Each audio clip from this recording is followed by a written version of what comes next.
Our next question comes from Josh Booker of Michigan. What is the best type of call for the wife and kids to start learning with?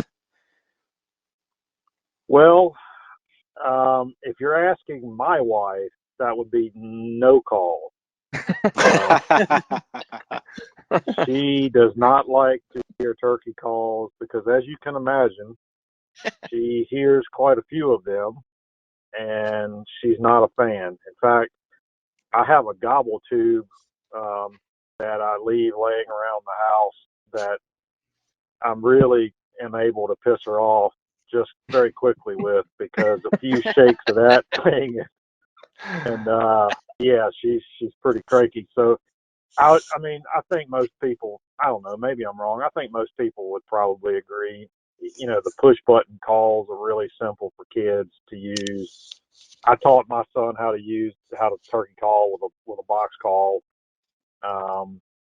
and anything that like that has a pretty clear cadence, that kids can start using, and it's not difficult to get the call to make sound. Then all they have to do is figure out what the sequence is to get the call to make something that mimics a turkey. I've had the worst luck, obviously, at least with my son. My daughter could not care less about calling turkeys, but my son is a fanatical hunter like I am, and obviously the diaphragm calls were I think for most turkey hunters are the most difficult. So he just started recently becoming pretty proficient with a diaphragm, but I started mine on the box call.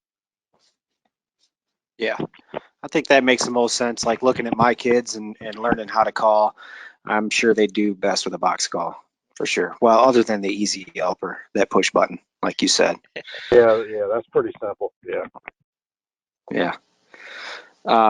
What about you guys? What would you take? The only thing I would add on there would be slate. Slate can be a pretty good call for kid or wife to use, out of the gate. It takes a little bit of messing around with to figure out the right friction for it, but I would probably suggest a box call over any of them. Yeah. B, what about you? I grew up on a slate, which is funny because I don't even carry one with me most of the time now. But my dad gave me a slate. I think it was an HS Strut. It was called the Black Magic, and it was a pretty sweet slate call. That's kind of how I learned to call. So I would have to go with a slate, but like I said, I don't even carry one with me anymore. I primarily diaphragm, and I like to use a box when it's windy. So that's kind of what I do anyway. I like a diaphragm call because you don't have to use your hands. Your hands free. I mean, you can be ready to fire and call in at the same time.